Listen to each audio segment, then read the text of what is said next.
नमस्कार दोस्तों, welcome to सरकार स्टडी बेस्ड एजुकेशन।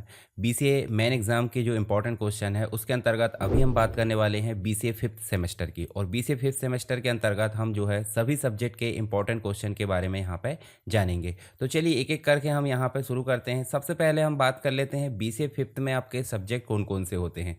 तो यहाँ पे अगर देखें हम तो देखिए आपको जो है सबसे पहला सब्जेक्ट मिल जाता है dot net programming. Dot net programming मतलब जिसके अंतर्गत आपको बीबी डॉट नेट भी देखने को मिल जाता है और ईएसपी डॉट नेट भी।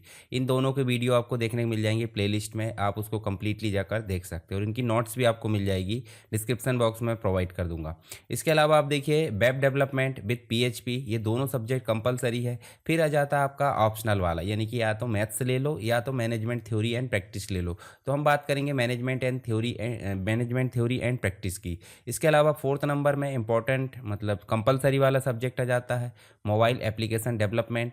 फिर आ जाते हैं ओपन इलेक्टिव। ओपन इलेक्टिव में आपके दो सब्जेक्ट मिलते हैं, कौन कौन से? एक मिल जाता है आपका साउंड एडिटिंग विद ऑडेसिटी और दूसरा मिल जाता है फोटो एडिटिंग विद फोटोशॉप। तो दोनों में से कोई एक आपको सेलेक्ट करना है। मैं यहाँ पे दोनों के इंपॉर्टेंट क्वेश्चन आपको बता दूंगा। चलिए यहाँ पे सबसे पहले बात कर लेते हैं बीसीए फिफ्थ सेमेस्टर के अंतर्गत पहला सब्जेक्ट जिसमें आपको देखने को मिलेगा dot net programming with ASP dot net VB dot net, जिसमें 5 यूनिट मिल जाती है टोटल। 5 यूनिट के अंतर्गत हम देखें तो पहली यूनिट में आपको मिल जाता है dot net framework and VB dot net basics. तो पहला क्वेश्चन यहाँ पे है डॉट नेट फ्रेमवर्क की मुख्य विशेषताओं को समझाइए। तो ये आपको ध्यान में रखना है, डॉट नेट फ्रेमवर्क क्या होता है, इसके बारे में बेसिक चीज़ें और आपको जो है इसकी विशेषताओं को जो डायग्राम है उसके थ्रू समझाना है। दूसरा क्वेश्चन मिलेगा सीएलआर और सीटीएस में अंतर बताइए। सीएलआर मतलब कॉमन लैंग्वेज रन टाइम और सीटीएस मतलब हो जाता है कॉमन टाइप सिस्टम। इन दोनों को आपको डायग्राम के साथ समझाना है अंतर। इसके अलावा एमएसआईएल माइक्रोसॉफ्ट इंटरमीडिएट लैंग्वेज और क्लास लाइब्रेरी दोनों की इंपॉर्टेंस को समझाना है। नेक्स्ट क्वेश्चन देखने को मिल जाता है आपको इवेंट ड्रिवन प्रोग्रामिंग क्या है, इसको विस्तार से समझाइए। इसके बाद फिफ्थ नंबर में क्वेश्चन मिल जाता है विजुअल स्टूडियो आईडीई यानी कि इंटीग्रेटेड डेवलपमेंट एनवायरनमेंट, जिसके अंतर्गत आपको टूल बॉक्स है, प्रॉपर्टीज़ विंडो है, इन दोनों को विस्तार से समझाना है। साथ ही आपको नेक्स्ट देखने को मिल जाता है एमएसजी बॉक्स यानी कि मैसेज बॉक्स को समझाइए और इनपुट बॉक्स, दोनों ही फंक्शन कौन कौन से होते हैं, यानी कि इनके साथ आपको एग्जाम्पल भी देना है विद प्रोग्राम। जो भी चीज़ें आपको देखने को मिल जाती है सारी चीज़ें आप प्रैक्टिकल को स्टेप बाय स्टेप समझाएंगे। इसके अलावा सेकेंड यूनिट यानी नेक्स्ट यूनिट में मिल जाता है VB dot net language and Windows form, जिसमें पहला क्वेश्चन मिल जाता है बीबी डॉट नेट में डेटा टाइप्स और वेरिएबल्स के प्रकार को समझाइए। नेक्स्ट क्वेश्चन है आपको देखने को मिलेगा लूपिंग क्या है, कंडीशनल स्टेटमेंट, इन दोनों को आप एग्जांपल के साथ समझाइए। लूपिंग मतलब हो जाता है जो बार बार कंटिन्यूसली चलते रहती है और कंडीशनल यानी कि कंडीशनल स्टेटमेंट का मतलब हो जाता है कि जो भी स्टेटमेंट राइट होगी वो एग्जीक्यूट हो जाएगी, नहीं तो स्टेटमेंट जो है बाहर फेंक देगी यानी कि एग्जिट मार देगी। इसके अलावा नेक्स्ट अगर आप बात करें हम यहाँ पर तो आपको एक्सेप्शन हैंडलिंग की बात की जा रही है। एक्सेप्शन हैंडलिंग मतलब इसके अंतर्गत on error, go to, resume next, resume line, ये सारी चीज़ों की बात की गई है, तो इनको समझाना है। नेक्स्ट यहाँ पे देखने को मिल जाता है विंडोज़ फॉर्म में मल्टीपल फॉर्म बोले तो एमडीआई। एमडीआई मतलब हो जाता है मल्टीपल डॉक्यूमेंट इंटरफेस, ठीक है। तो इसको समझाना है, एमडीआई एप्लीकेशन बनाने की स्टेप्स को विधिवत यानी कि स्टेप बाय स्टेप समझाना है। रन टाइम कंट्रोल क्या होते हैं, इनको कैसे ऐड करते हैं, तो ये भी आपको समझाना है रन टाइम कंट्रोल बीबी डॉट नेट के अंतर्गत। नेक्स्ट है एप्लीकेशन डिप्लॉयमेंट, बोले तो कंप्लीट जितनी भी फाइल्स हमने विंडोज़ के अंतर्गत या विंडोज़ एप्लीकेशन में बनाई हैं उन सभी फाइल को एकजुट यानी कि एक साथ कन्वर्ट करके किस में कन्वर्ट करना, या तो EXE में कन्वर्ट करना या APK में, जिस भी चीज़ में आप कन्वर्ट करना चाहते हो तो वो कहलाता है डिप्लॉयमेंट। इनको समझाना है स्टेप बाय स्टेप। इसके अलावा डॉट नेट जो टूल्स होते हैं, कंट्रोल्स होते हैं, जिसके अंतर्गत आपको पहला जो क्वेश्चन मिलेगा कंट्रोल क्लासेस क्या है, इनके उद्देश्य को समझाइए। नेक्स्ट क्वेश्चन मिलेगा टेक्स्ट बॉक्स और rich text box. Text box मतलब सिंगल लाइन में आपका टेक्स्ट लिखेगा, रिच टेक्स्ट बॉक्स मतलब मल्टीपल लाइन या फिर पूरा का पूरा नोटपैड टाइप की फीलिंग यहाँ पे देगा। उसके बाद है लिस्ट बॉक्स को समझाइए, चेक्ड लिस्ट बॉक्स को समझाइए, कॉम्बो बॉक्स को समझाइए, सारी चीज़ें आपको देखने को मिल जाएगी। फिर नेक्स्ट फोर्थ नंबर का क्वेश्चन है मीनूज बिल्ट इन डायलॉग बॉक्स, और इसको फॉर्म में कैसे अप्लाई करते हैं या कैसे लाते हैं उनको समझाइए step by step with example. इसके बाद है टूल बार्स क्या है, स्टेटस बार्स, इसके अलावा प्रोग्रेस बार, टैब कंट्रोल, ये चारों कंट्रोल को आपको प्रॉपर्टी, इवेंट और एग्जांपल के साथ समझाना है।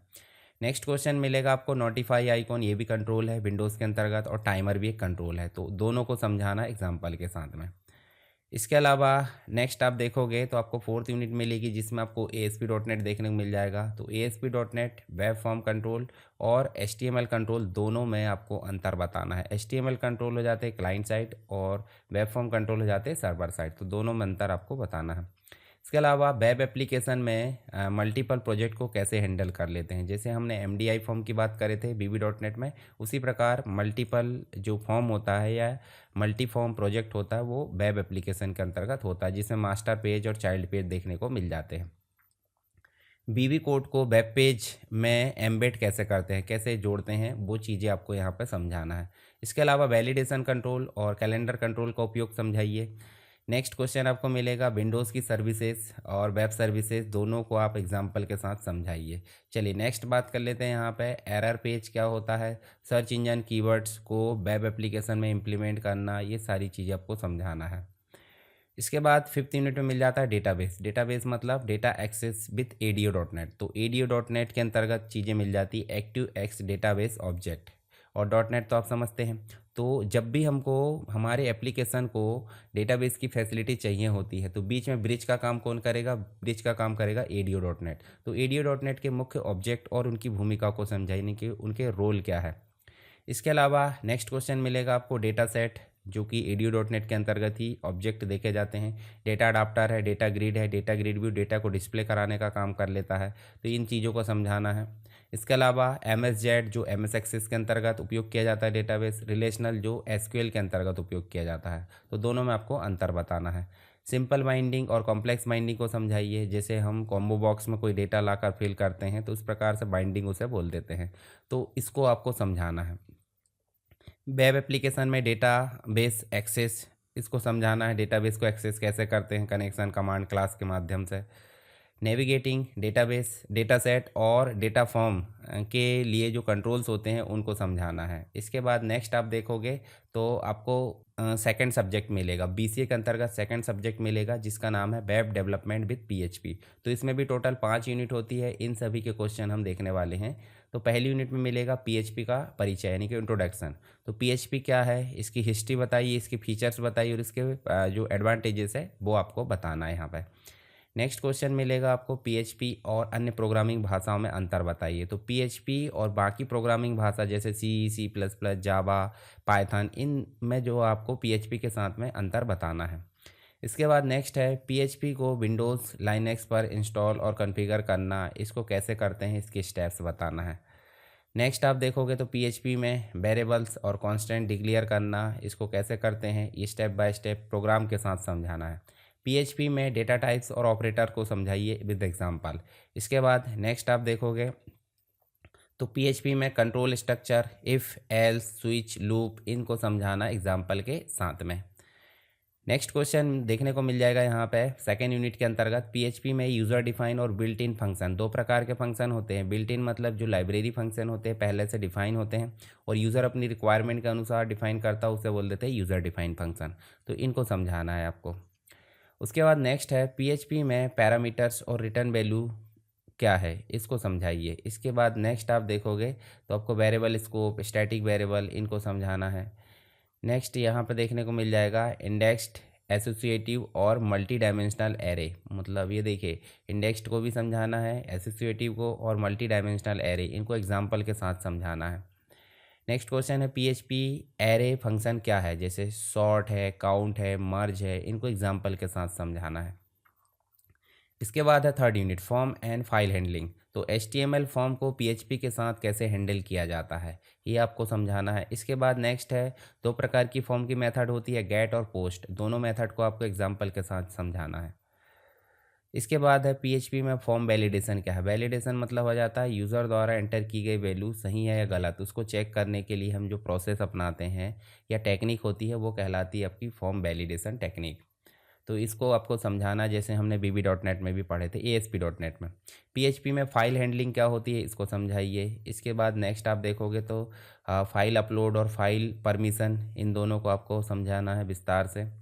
फिर फोर्थ यूनिट मिलेगी सेशंस, कुकीज़ और MySQL मतलब डेटाबेस से रिलेटेड चीज़ें। सेशन मतलब सेशन और कुकीज़ जो होते आती है वेब पेज से रिलेटेड चीज़ें हो जाती है। तो कुकीज़ को PHP में सेट, प्राप्त यानी कि सेट करना, रिसीव करना और डिलीट करना, रिट्राइव करना। प्राप्त मतलब रिट्राइव करना, सेट मतलब सेट और डिलीट मतलब डिलीट। तो इनको कैसे किया जाता है कुकीज़ के संबंध में आपको समझाना है। नेक्स्ट क्वेश्चन मिलेगा आपको सेशंस को पीएचपी में स्टार्ट, डिस्ट्रॉय और वेरिएबल इनको समझाना है। इसके बाद नेक्स्ट आप देखोगे यहाँ पे तो माई का परिचय देना है और उसके एडवांटेजेस बताना है। नेक्स्ट क्वेश्चन है पीएचपी को माई से कनेक्ट कैसे करते हैं, यानी कि पीएचपी हो गया आपका डेवलपमेंट से रिलेटेड, माई हो गया आपका डेटाबेस से रिलेटेड, दोनों को कनेक्ट कैसे करेंगे। चलिए यहाँ पे हम बात कर लेते हैं क्रूड एप्लीकेशन की। क्रूड मतलब हो जाता है क्रिएट, रीड, अपडेट और डिलीट, ये क्रूड एप्लीकेशन कहलाता है, CRUD ऑपरेशन। तो ये PHP और MySQL के थ्रू कैसे किया जाता है, जैसे हम VB.NET ASP.NET में करते हैं वैसे यहाँ पे भी आपको सिंटैक्स चेंज हो जाएगा, मतलब सिंटैक्स सेम रहेगा तो कुछ चीज़ें लिखने की जो है चीज़ें चेंज हो जाएगी क्योंकि प्रोग्रामिंग चेंज हुई है। फिर 5th यूनिट में मिलेगा एडवांस्ड PHP एंड सिक्योरिटी से रिलेटेड क्वेश्चन। PHP में एरर हैंडलिंग को समझाइए, पहला क्वेश्चन। दूसरे क्वेश्चन के अंतर्गत मिल जाएगा PHP में रेगुलर एक्सप्रेशन का उपयोग को समझाइए। तीसरा क्वेश्चन मिल जाएगा PHP में ईमेल भेजने की प्रक्रिया को समझाइए। उसके बाद 4th नंबर में मिलेगा PHP की जो सिक्योरिटी टेक्निक्स होती है, जैसे कि SQL इंजेक्शन हो जाता है, ठीक है, XSS हो जाता है, CSRF हो जाता है, ये सारी चीज़ें आपको समझाना है। 5वें नंबर में मिल जाएगा लारावेल और कोड, यहाँ पे आपको देखने को मिलेगा कोड लाइगनर। ये इस प्रकार से आप देखोगे तो ये एक प्रकार से PHP फ्रेमवर्क का परिचय आपको देना है इसके साथ में, दोनों जो टेक्निक है उसके साथ में। चलिए आगे देखें तो आपको ये समरी के रूप में चीज़ें मिल जाती है और आपका PHP के कुछ क्वेश्चन है जो हमने देखे हैं। चलिए नेक्स्ट जो 3rd नंबर का क्वेश्चन मिल जाता है जिसके अंतर्गत ऑप्शनल भी रहता है मैथमेटिक्स और मैनेजमेंट थ्योरी एंड प्रैक्टिस। तो हम बात कर रहे हैं B नंबर मतलब मैथमेटिक्स के इंपॉर्टेंट क्वेश्चन की। तो यहाँ देखिए आपको मिल जाता है पहला क्वेश्चन, मतलब पहली यूनिट के अंतर्गत जो कि मैनेजमेंट का इंट्रोडक्शन है। पहला क्वेश्चन मिल जाता है डिफाइन मैनेजमेंट, मतलब मैनेजमेंट को परिभाषित कीजिए, प्रबंधन क्या है और इसके नेचर और इसके इम्पोर्टेंस यानी कि इसके फ़ायदे को समझाइए। नेक्स्ट क्वेश्चन यहाँ पे मिलेगा फंक्शन ऑफ मैनेजमेंट, मैनेजमेंट के कार्य को समझाइए एग्जाम्पल के साथ में। इसके बाद नेक्स्ट क्वेश्चन मिलेगा जो मैनेजमेंट है उसके लेवल्स को समझाना है, उसकी क्या रोल है वो चीज़ें आपको समझाना है, जैसे टॉप लेवल हो जाता, मिडिल लेवल, लोअर लेवल। इसके बाद है हेनरी फ्योल के 14 मैनेजमेंट के सिद्धांतों को समझाना है, ठीक है। उसके बाद नेक्स्ट है आपको देखने मिलेगा क्लासिकल, न्यू क्लासिकल और मॉडर्न अप्रोच, तीनों चीज़ों में तुलना करना है। रोल ऑफ मैनेजर, मैनेजर जो होता है या प्रबंधक जो होता है उसके रोल को समझाना है हेनरी मिंट्सबर्ग के माध्यम से, यानी कि इनके अनुसार इनका रोल क्या होता है मैनेजमेंट में मैनेजर का, ठीक है, 10 रोल है वो समझाना है। फिर सेकेंड यूनिट मिलेगी मैनेजमेंट के अंतर्गत प्लानिंग एंड डिसीजन मेकिंग, यानी कि प्लानिंग जो योजना बनाना वो क्या है उसकी मतलब एक प्रकार से ऑर्गेनाइजेशन में इसकी क्या भूमिका है, या फिर कोई बिजनेस में प्लानिंग की क्या भूमिका है वो आपको समझाना है। फिर उसके बाद है जो प्लान होते हैं, प्लान के विभिन्न प्रकार को समझाना है उदाहरण के साथ में। नेक्स्ट क्वेश्चन मिलेगा, आप देखोगे तो योजना जो प्लानिंग है, प्लानिंग की जो प्रोसेस होती है उसके विभिन्न स्टेप्स होते हैं, वो कौन कौन से होते हैं वो चीज़ें आपको ध्यान रखना, जैसे कि मान लीजिए ऑब्जेक्ट को सेट करना, लक्ष्य तैयार करना, फिर उसके बाद डेवलपिंग प्रीमाइसेस यानी कि पूर्व धारणाओं को विकसित करना, उसके बाद आपको विकल्प को पहचानना यानी कि जितने भी अल्टरनेटिव्स होते हैं उनको पहचानना, ये सारी चीज़ें मिल जाती है। टाइप्स ऑफ डिसीजन मेकिंग, निर्णय लेने के प्रकार को समझाना कौन कौन से होते हैं। इसके अलावा नेक्स्ट है लिमिटेशंस ऑफ प्लानिंग, यानी कि जो प्लानिंग होती है, योजना होती है, उसकी कमियों को बताना है, यानी कि उसकी लिमिटेशंस को बताना है। डिसीजन मेकिंग टेक्निक कौन कौन सी होती है, जैसे स्वाट होती है, स्वाट मतलब हो जाता है स्ट्रेंथ हो जाता है, वीकनेस हो जाता है, अपॉर्चुनिटीज़ हो जाता है, थ्रेट्स हो जाता है, ये सारी चीज़ें मिल जाती है। नेक्स्ट आप देखोगे तो आपको मिल जाता है ऑर्गेनाइजेशन यानी संगठन, संगठन के अंतर्गत देखो तो ऑर्गेनाइजेशन, ऑर्गेनाइजिंग को डिफाइन कीजिए और इसके महत्व को समझाइए। नेक्स्ट क्वेश्चन मिल जाता है प्रिंसिपल्स ऑफ ऑर्गेनाइजेशन, तो जितने भी संगठन के सिद्धांत हैं वो आपको समझाना है यहाँ पे। टाइप्स ऑफ ऑर्गेनाइजेशनल स्ट्रक्चर, संगठनात्मक जो संरचनाएं होती है, जैसे फंक्शनल हो जाता है, डिविजनल हो जाता है या मैट्रिक्स हो जाता है, इनको समझाना है। शॉर्ट नोट्स लिखिए, डेलीगेशन मतलब एक प्रकार से प्राधिकार बोल सकते हैं हम इसे, डेलीगेशन ऑफ अथॉरिटी और रिस्पॉन्सिबिलिटी, जिम्मेदारी, इन दोनों को समझाना, अधिकार का प्रत्यायोजन बोल सकते हैं। ठीक है, रिस्पॉन्सिबिलिटी मतलब जिम्मेदारी। फिर सेंट्रलाइजेशन वर्सेस डिसेंट्रलाइजेशन, यानी कि केंद्रीकरण और विकेंद्रीकरण को समझाइए, अंतर बताइए दोनों में। फिर उसके बाद मैट्रिक्स ऑर्गेनाइजेशन के फ़ायदे और नुकसान बताइए, यानी कि एडवांटेजेस और डिसएडवांटेजेस को समझाना है। नेक्स्ट आप देखोगे तो आपको स्टाफिंग देखने को मिलेगा, स्टाफिंग एंड डायरेक्टिंग। तो यहाँ पे डिफाइन स्टाफिंग और इम्पोर्टेंस, तो यहाँ पे दोनों को समझाना है। Process of recruitment and selection, भर्ती और चयन प्रक्रिया को समझाइए। नेक्स्ट आप देखोगे तो आपको methods of training and development देखने को मिल जाएगा, तो ये चीज़ें आप देख सकते हैं यहाँ पे। इसके बाद नेक्स्ट है मेथड्स ऑफ परफॉर्मेंस एप्रिसियल, मतलब एक प्रकार से कार्य निष्पादन मूल्यांकन की विधियों को समझाना है।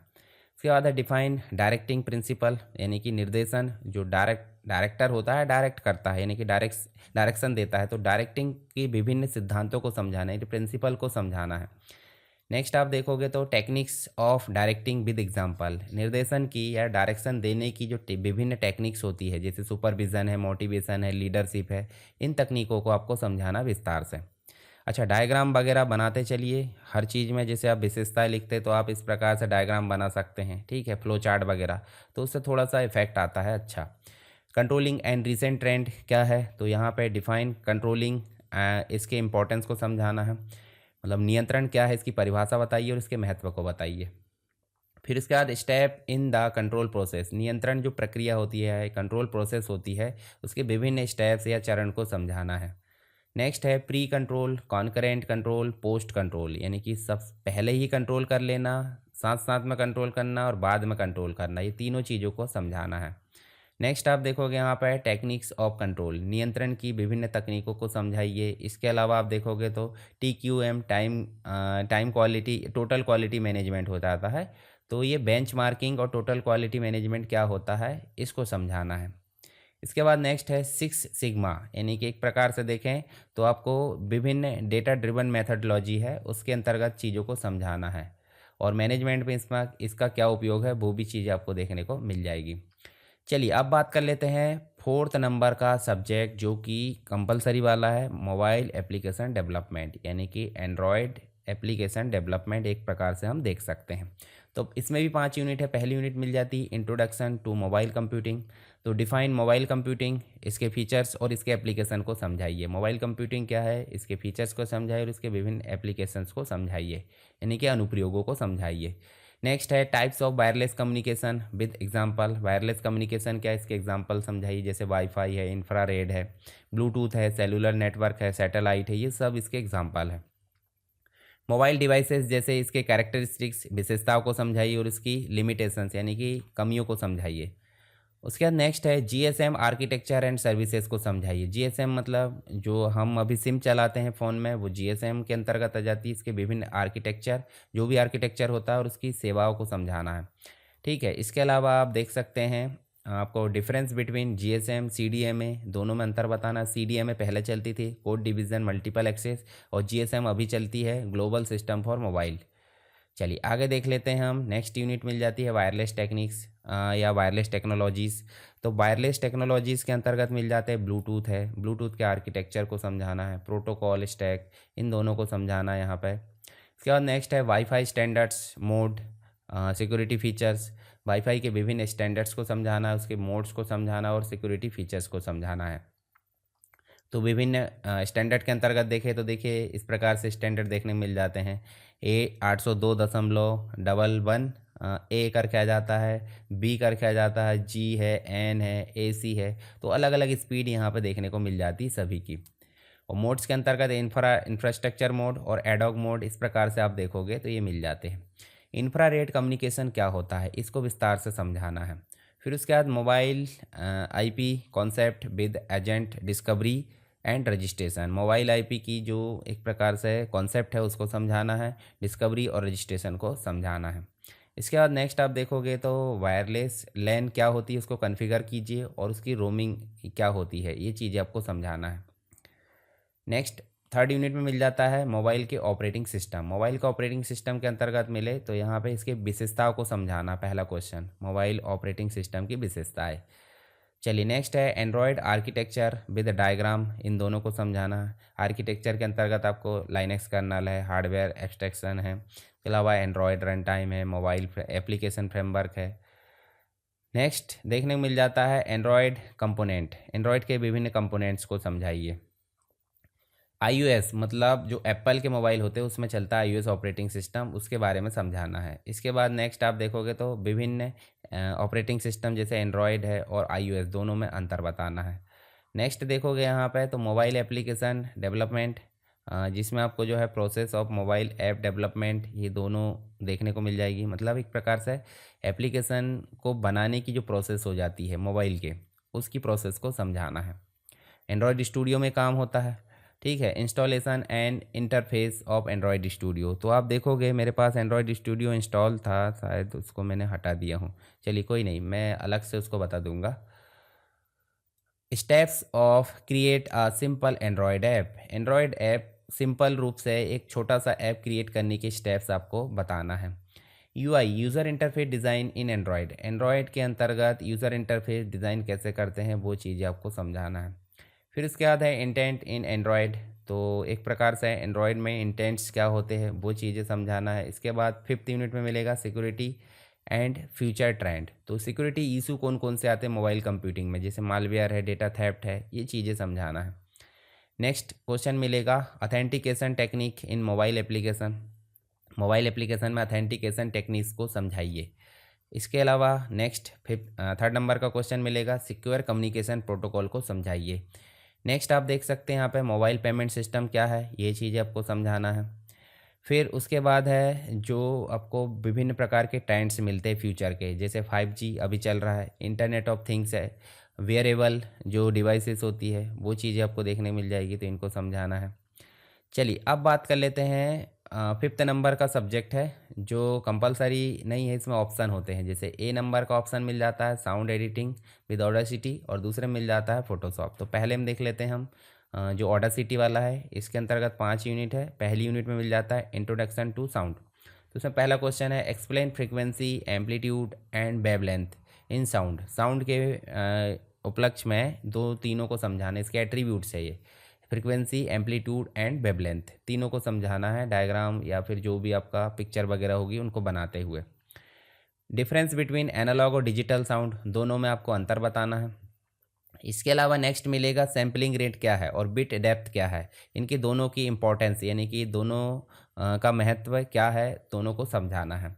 उसके बाद है right a short notes common sound file format, जैसे वेव क्या होता है, विंडोज़ की फाइल होती है raw file, MP3 compressed file हो जाती है, डबल AC है, फ्लैग है, ये सब फाइल्स हो जाती है। उसके बाद नेक्स्ट है आप देखने को मिल जाएगा डिफाइन एक्विस्टिक एंड साइकोस्टिक विद एग्जाम्पल, मतलब सिंपल सी बात है, दोनों को उदाहरण के साथ समझाना है, ठीक है। तो यहाँ दोनों चीज़ें देखें तो मनोध्वनि विज्ञान बोल सकते हैं इसको, साइकोस्टिक को, और एक्विस्टिक। एक्विस्टिक मतलब ध्वनि विज्ञान और साइकोस्टिक का मतलब हो जाता है मनोध्वनि विज्ञान। दोनों को यहाँ पे उदाहरण के साथ में परिभाषित करना यानी समझाना विस्तार से। फिर ऑडियो एडिटिंग टूल हो जाते हैं, जैसे ऑडियो एडिटिंग टूल के अंतर्गत मुख्य रूप से ऑडासिटी के बारे में, जो सॉफ्टवेयर होता है उसके बारे में लिखना है। जैसे ऑडासिटी में दिखा देता हूँ, ठीक है।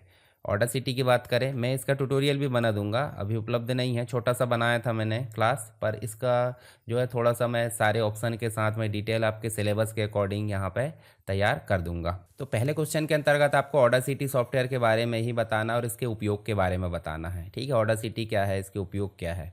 इसके अलावा नेक्स्ट आप देखोगे तो आपको इसके इंटरफेस को समझाना है, और जो ऑडियो एडिटिंग सॉफ्टवेयर है मतलब एक प्रकार से टाइमलाइन क्या होती है, ट्रैक क्या होते हैं, टूल्स क्या होते हैं, सारी चीज़ें आपको यहाँ पर समझाना है, ठीक है। इसके अलावा 3rd नंबर का क्वेश्चन मिल जाता है what are the steps to import and export audio, audio को इंपोर्ट करने के स्टेप्स समझाइए। एग्जांपल जो भी आपका मतलब एक प्रकार से डायलॉग बॉक्स है उसके साथ में, और एक्सपोर्ट करने के स्टेप्स को समझाना है। 4th नंबर का क्वेश्चन मिल जाता है बेसिक एडिटिंग ऑपरेशंस को समझाइए, जैसे ऑडियो को कट कैसे करते हैं, कॉपी कैसे करते हैं, पेस्ट कैसे करते हैं, ट्रिम कैसे करते हैं, सारी चीज़ें आपको समझाना है। चलिए आगे देखते हैं role of undo redo zoom and snap to grid in editing, editing के फॉर्मेट में या एडिटिंग के उपलक्ष्य में इन सभी ऑप्शन का क्या उपयोग है, कौन कौन से, अंडू रीडू जूम और snap to grid. Next question मिल जाता है यहाँ पे आपको थर्ड यूनिट के अंतर्गत, व्हाट इज़ इक्वलाइजेशन, EQ क्या होता है, इसको एक्सप्लेन कीजिए और इसके उपयोग को समझाइए।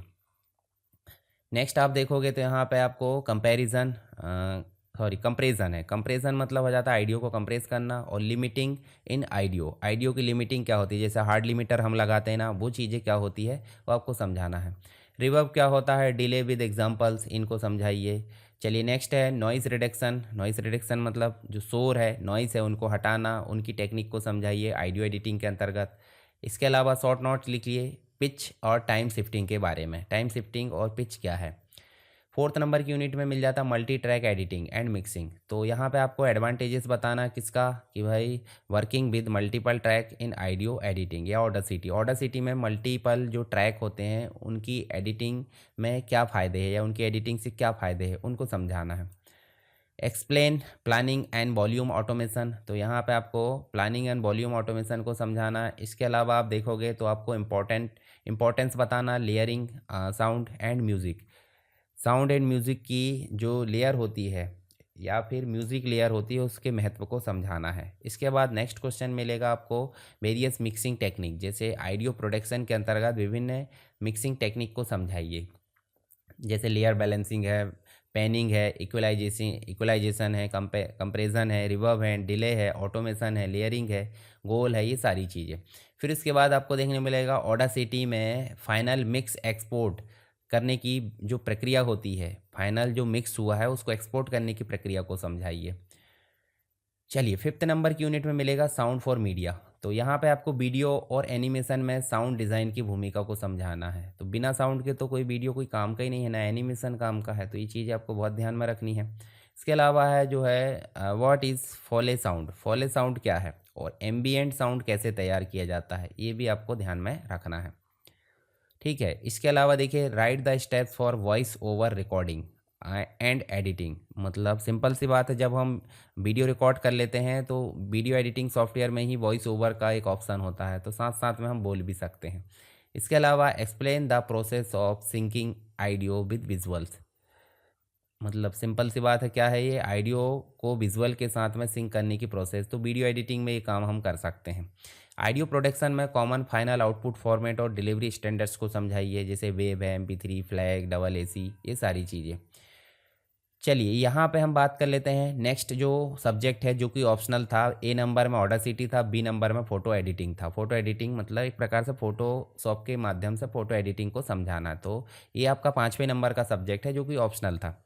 चलिए यहाँ पे हम देखेंगे पहली यूनिट में explain the basics of digital imaging. Digital image के संबंध में बेसिक जो बातें होती है उनको समझाना, जैसे पिक्सल है, बिट डेप्थ है, रेजोल्यूशन है, कलर मॉडल है, इनको समझाना है। What are the difference between JPG, PNG, TIF, इसके अलावा PSD। तो इन सभी फॉर्मेट्स को समझाना, जैसे फोटोशॉप का फॉर्मेट .psd हो जाता है, नॉर्मली हम इनका उपयोग कर लेते हैं और ये भी आपका जो है विशेष रूप से प्रिंटिंग के लिए काम करता है। उसके बाद देखिए आपको रेजोल्यूशन को डिफाइन करना है, DPI को, पिक्सल्स को, इनको डिफाइन करना है, साथ में फ़ोटो एडिटिंग के फॉर्मेट में इनका क्या महत्व है। नेक्स्ट क्वेश्चन मिलेगा कंपेयर करना है RGB बोले तो रेड ग्रीन ब्लू, CMYK के, सियान मैजेंटा येलो ब्लैक, और आपको मिलेगा ग्रे स्केल। तो तीनों कलर मॉडल में आपको एग्जांपल के साथ में यहाँ पे डिफ्रेंशिएट करना है। इसके साथ ही आपको मिलेगा क्या, फोटोशॉप और गिम्प जैसे जो प्रमुख एडिटिंग सॉफ्टवेयर है इन पर आपको बेसिक रूप से संक्षिप्त टिप्पणी लिखना है। गिम्प मतलब GNU इमेज जो मैनिपुलेशन प्रोग्राम है उसके बारे में, और फोटोशॉप तो आप जानते ही होंगे। फिर सेकेंड यूनिट में मिलेगा टूल्स एंड टेक्निक। कौन कौन से, भाई सिंपल सी बात है, आपको विभिन्न टूल्स को डिस्क्राइब करना है जो कि फोटोशॉप के अंतर्गत होते हैं, जैसे मार्क्यू टूल क्या होता है, लेसो टूल क्या होता है, मैजिक बैंड टूल क्या होता है। इसका आप कंप्लीट लेक्चर देख सकते हैं फोटोशॉप वाला, अगर आपको इन सभी चीज़ों को पढ़ना है। नेक्स्ट आप देख सकते हैं यहाँ पे विभिन्न चीज़ों में डिफ्रेंशिएट करना है, जैसे क्रॉप टूल, रिसाइज है, रोटेट है, फ्लिप टूल है, इन सभी में आपको क्या करना है, अंतर बताना है उपयोग के साथ में। Explain the concept of layer and their importance. मतलब फोटोशॉप के अंतर्गत लेयर को समझाइए और उसकी इंपॉर्टेंस क्या होती है उसको समझाना है। शॉर्ट नोट्स लिखिए ब्रश के अंतर्गत इरेजर्स और क्लोन स्टैम्प। तो क्लोन स्टैम्प टूल को समझाना है, इरेजर्स को समझाना है और ब्रश टूल को समझाना है। नेक्स्ट क्वेश्चन है how are gradient, fill and shape tool. तो ये तीनों ही जो ऑप्शन है, ग्रेडियंट है, फिल है और शेप टूल, इनको समझाना है। थर्ड यूनिट में मिलेगा इमेज एनहेंसमेंट। बोले तो ब्राइटनेस क्या होती है, कॉन्ट्रास्ट क्या होता है, ह्यू क्या होता है, सेचुरेशन क्या होता है, इनको एडजस्ट कैसे करते हैं ये भी समझाना है। इसके साथ ही what is the difference between levels क्या होता है और कर्व क्या होता है, दोनों ही चीज़ों को आपको समझाना है। जैसे डायलॉग बॉक्स भी आता है फोटोशॉप के अंतर्गत, तो इन दोनों को एडजस्ट कैसे करते हैं समझाना है यहाँ पे। डिस्क्राइब शार्पनिंग एंड ब्लरिंग, दोनों ही टेक्निक को समझाइए, ब्लर कैसे, ब्लर करने की टेक्निक और शार्प करने की टेक्निक। इसके साथ ही how is noise reduce in an image using Photoshop, Photoshop के अंतर्गत इमेज में जो नॉइज़ होती है उसको रिड्यूस कैसे करेंगे, तो वो चीज़ें आपको यहाँ पर समझाना है। Explain the working of spot healing brush, spot healing brush को समझाइए, साथ में पैच टूल को समझाइए। तो ले देखिए टूल बॉक्स अगर अच्छे से पढ़ लेते हैं आप तो देखिए ज़्यादातर क्वेश्चन आपके हल हो जाते हैं। फिर है फोर्थ यूनिट में देखिए क्रिएटिव एडिटिंग, क्रिएटिव एडिटिंग के अंतर्गत मिल जाते हैं फ़िल्टर, फ़िल्टर के विभिन्न जो ऑप्शन है और विभिन्न इफ़ेक्ट्स है, इनको एग्जांपल के साथ समझाइए। जैसे ब्लर फ़िल्टर है, शार्पन है, डिस्टॉर्ट है। इफ़ेक्ट के अंतर्गत देखें तो outer glow, inner glow, drop shadow ये भी मिल जाती है। फिर उसके बाद देखोगे तो how can text be edit and modify, जो हमारे फोटोशॉप है उसके अंतर्गत टेक्स्ट को कैसे एडिट करेंगे और ऐड कैसे करेंगे, जैसे फ़ॉन्ट है, स्टाइल है, वर्पिंग है, ये सारी चीज़ें। एक्सप्लेन मास्किंग, मास्किंग टेक्निक को समझाइए सुटेबल एग्जाम्पल के साथ में। इसके साथ ही आपको मिलेगा right the steps of background removal and replacement, background को रिमूव कैसे करेंगे, रिप्लेस कैसे करेंगे, ये चीज़ें मिल जाती है। साथ ही आप देखोगे तो आपको कोलाज को डिफाइन करना है, जो मल्टीपल फ़ोटो कंपोजिशन को डिफाइन करना है, इन दोनों को बनाते कैसे हैं फोटोशॉप के अंतर्गत ये समझाना है। चलिए यहाँ पे नेक्स्ट और लास्ट फिफ्थ यूनिट में मिलेगा एक्सपोर्टिंग एंड एप्लीकेशंस। तो एक्सप्लेन करो प्रोसेस को जो कि इमेज को सेव करे, हाँ वेब और प्रिंट के हिसाब से। प्रिंट के हिसाब से हम सेव कैसे करेंगे और वेब के हिसाब से सेव कैसे करेंगे, दोनों चीज़ों को आपको समझाना है स्टेप बाय स्टेप। इसके अलावा नेक्स्ट क्वेश्चन मिलेगा what is file compression, file को कंप्रेस कैसे करते हैं और ऑप्टिमाइज़ कैसे करते हैं, इसकी ज़रूरत हमको क्यों पड़ती है, इसका महत्व समझाइए। इसके बाद है एक्सपोर्ट ऑप्शन को समझाइए, विभिन्न प्रकार के फॉर्मेट जैसे जेपीजी है, पीएनजी, टीआईएफ, पीएचडी, पीडीएफ, ये सारी चीज़ें।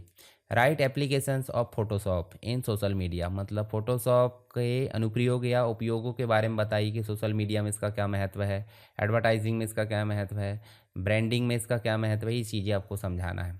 इसके बाद है explain ethics and copyright awareness in photo editing, photo editing के उपलक्ष्य में आपको एथिक्स को समझाना है। एथिक्स बोले तो नैतिकता, और कॉपीराइट अवेयरनेस इसका मतलब हो जाता है जो कॉपीराइट जागरूकता होती है, किसी के आर्ट वर्क को बिना परमिशन के यूज़ करना, ये चीज़ें देखने को मिल जाती है। चलिए यहाँ पे हमने बात करें फिफ्थ सेमेस्टर के विभिन्न सब्जेक्ट यानी कि सभी सब्जेक्ट के जो इम्पोर्टेंट क्वेश्चन है उनके बारे में। आई होप सारी चीज़ें आपको समझ में आ गई होगी। अब इनके सॉल्यूशन की बात करें तो सॉल्यूशन के लिए जो पीडीएफ है वो पीडीएफ अगर चाहिए तो आप पीडीएफ को डिस्क्रिप्शन बॉक्स से डाउनलोड कर सकते हैं, और नहीं तो टेलीग्राम में भी आपको मिल जाएगी, ठीक है। तो अगर आपको वीडियो पसंद आए तो वीडियो आप जो है लाइक कर सकते हैं, अपने दोस्तों के साथ शेयर कर सकते हैं। किसी प्रकार का कोई डाउट है, कुछ भी चीज़ें है तो आप मुझे कमेंट बॉक्स में बताइए। तो चलिए मिलते हैं नेक्स्ट क्लास में, तब तक के लिए जय हिंद।